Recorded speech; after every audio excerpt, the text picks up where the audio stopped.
మిథున రాశి వారికి ఈ వారంలో విజయ అవకాశాలు ఏ మేరకు అనుకూలిస్తున్నాయండి? 3 గ్రహాలు సహకరిస్తున్నాయి. దశమంలో రవి, ఏకాదశంలో కుజుడు, తృతీయంలో రాహువు. పట్టుదలతో పనిచేసి విజయం సాధిస్తారు. విజయం అందుకోవాలంటే పట్టుదల ముఖ్యం. తృతీయ స్థానంలో ఉన్నటువంటి రాహువు యొక్క బలము చాలా వరకు సహకరిస్తుంది కాబట్టి పట్టుదల అవసరం. వ్యతిరేకత తగ్గుతుంది, పరిస్థితులు కలిసి వస్తాయి. ఉద్యోగ వ్యాపారాల్లో శుభకాలం గోచరిస్తుంది. నలుగురిని సంప్రదిస్తూ భవిష్యత్తుకు అవసరమైనటువంటి పునాదులు వేయండి. అనవసర విషయాల్లో తలదూర్చవద్దు.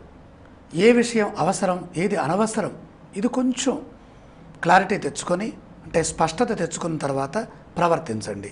నిందలు మోపేవారు ఉన్నారండి, జాగ్రత్తగా ఉండాలి. మన ప్రమేయం లేకుండా మన మీద ఏదో ఒక రకంగా మాటలు అనేవాళ్ళు ఉన్నారు. తగాదాలకు దూరంగా ఉండండి. ఎవరిని విధాలా మాట్లాడినా పట్టించుకోవద్దు. ఆర్థిక స్థితి అవసరాలకు తగ్గట్టుగా ఉన్నది, శుభప్రదంగా ఉంది. ధైర్యం వల్లనే అభివృద్ధి సాధ్యమవుతుంది. ఆరోగ్యం అన్ని విధాలా సహకరిస్తుంది. మిథున రాశి వారు పఠించవలసిన స్తోత్రాలు ఇవ్వండి. సాయనామాన్ని స్మరిస్తే శుభవార్త వింటారు. ఆలయ సందర్శన క్రమంలో ఏ దేవీ దేవతలను దర్శిస్తే మంచిదంటారు? గురువారం నాడు శ్రీ సాయిబాబా వారి దర్శనం ఉదయం పూట చేయండి. ఈ రాశి వారు చేయవలసిన దానాలు ఇవ్వండి.